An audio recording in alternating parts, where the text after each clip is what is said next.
Welcome to आयु diaries. तो अभी तक हमने आमलकी, आर्यभट्ट, अर्जुन कंप्लीट कर लिया है। आज हम अशोक पढ़ने वाले हैं। अगर आप हमारे चैनल पे न्यू हैं तो चैनल को सब्सक्राइब कर लीजिए। फिलहाल चैनल पे रसशास्त्र और द्रव्य गुण का सिलेबस कवर किया जा रहा है। आगे और भी जो सिलेबस है वो कवर किए जाएंगे।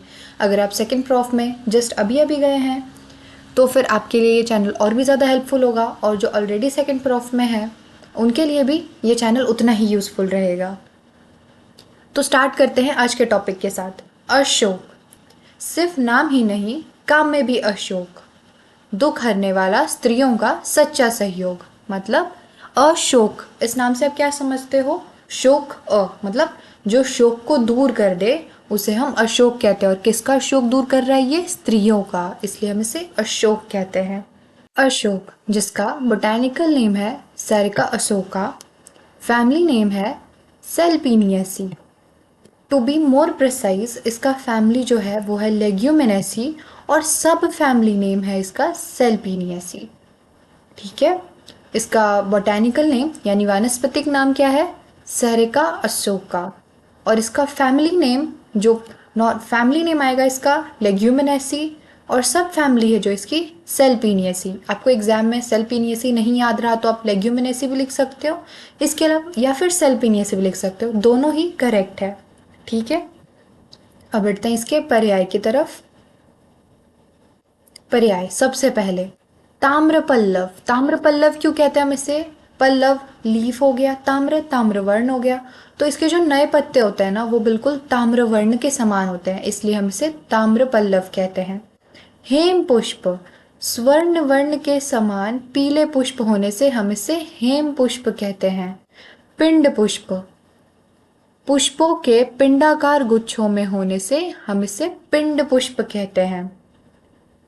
कंकोली, कंकोली क्यों कहते हैं? पुष्पों को देखकर प्रहलाद उत्पन्न होता है, इसलिए हम इसे कंकोली कहते हैं। वंजुल, वंजुल क्यों कहते हैं? इसकी शीतलता आदि विशिष्ट गुणों के धारण करने से हम इसे वंजुल कहते हैं। ठीक है, जैसे कि हमने इसका मूल नाम जो इसका मीनिंग देखा था, अर्थात यह शोक स्त्रियों के दूर करता है। इसका मूल नाम का जो मीनिंग है वो क्या हो गया? जो शोक को दूर करे वो है अशोक। ठीक है, हमने मूल नाम देखा, पर्याय देखे, अब इसका जो इंग्लिश नाम है वो क्या है? अशोक का ट्री। अभी हम वीडियो में आगे समझेंगे कि असली अशोक और नकली अशोक क्या है। जिसे आप नॉर्मली अशोक कहते हो, क्या वो वही अशोक है जो हम पढ़ रहे हैं? नहीं, मैं आपको बताती हूँ कि असली वाला अशोक कैसा होता है।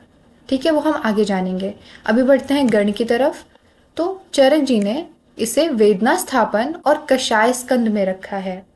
वेदना स्थापन और कषाय स्कंद में। आचार्य सुश्रुत ने इसे लोध्रा आदि में रखा है।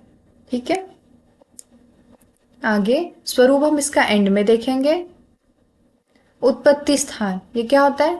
मध्य व पूर्व हिमाचल में एवं दक्षिण भारत में ये पाया जाता है, इसी कोई भेद नहीं है। अब आ जाता है रासायनिक संगठन पे। अब एक बार देखिए, इसका रस क्या है? कषाय। कषाय तो टैनिन आना ही आना है। अब और क्या? कैटेचिन, हेमेटोटॉक्साइलिन कर लो, सेपोनिन कर लो, ओलिक एसिड कर लो। आपको जो भी नाम इजी लगता है वो आप 2-4 याद रख लोगे तो रासायनिक संगठन इनफ है। मैं एक और बात आपको बताना चाहूंगी। अब जैसे इसके पुष्प में है बीटा सिटोस्टेरॉल। अब अगर मैं आपको बताऊं तो हमने इसके पहले आमलकी पढ़ी थी, आर्यभट्ट पढ़ी थी, अर्जुन पढ़ा था, उन सब में बीटा सिटोस्टेरॉल था। और जहाँ पे कषाय आता है वहाँ पे टैनिन आता ही आता है।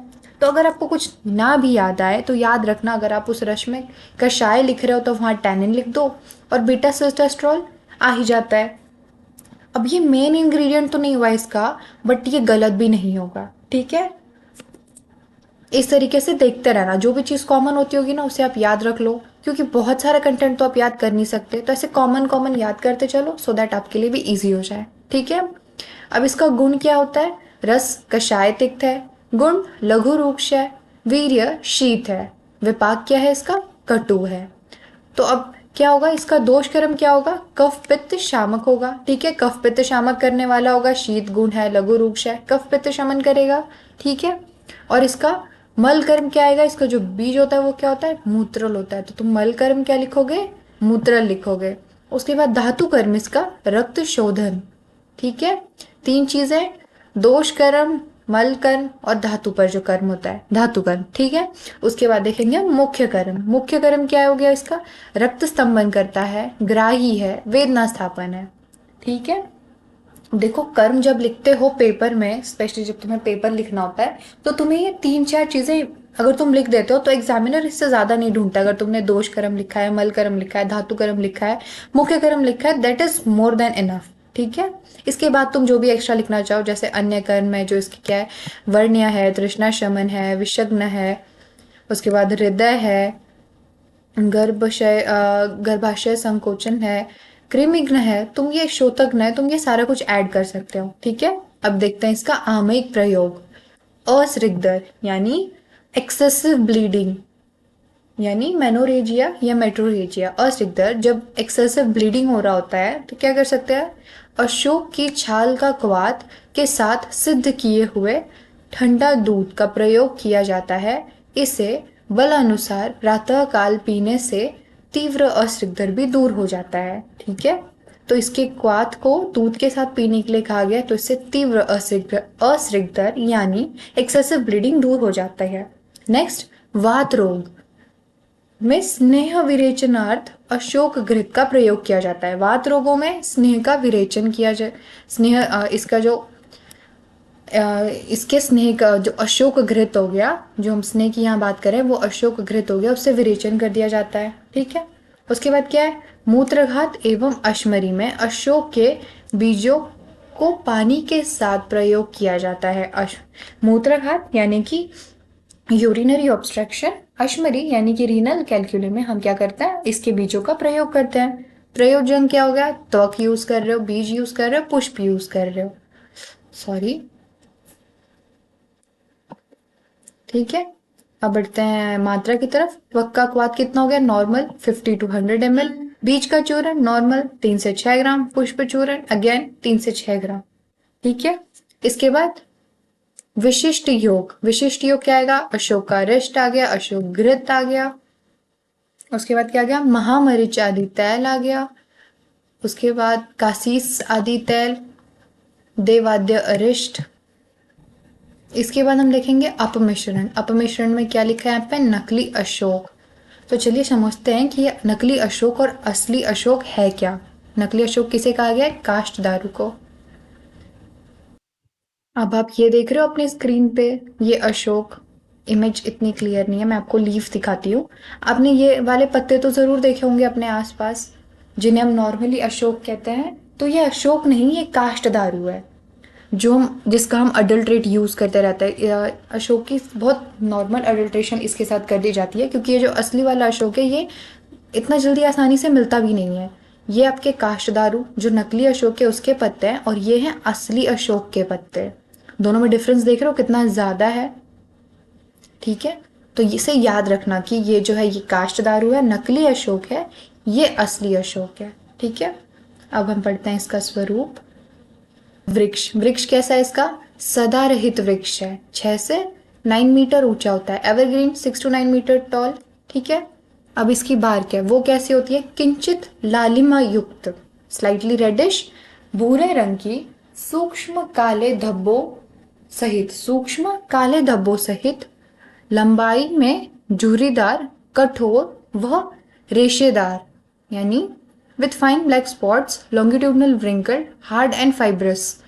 देख रहे हो आप इमेज में इसकी जो बार्क है वो कैसी होती है। ठीक है, उसके बाद इसकी लीफ, इसकी लीव्स कैसी होती हैं? इसकी लीव्स वृंतहीन, यानी जो इसकी लीव्स के नीचे जो पिटियोल होता है ना वो नहीं होता है, एब्सेंट होता है इसमें। ठीक है, वृंतहीन, गहरे हरे रंग की, डार्क ग्रीन कलर की होती है। ठीक है, और कैसी होती है?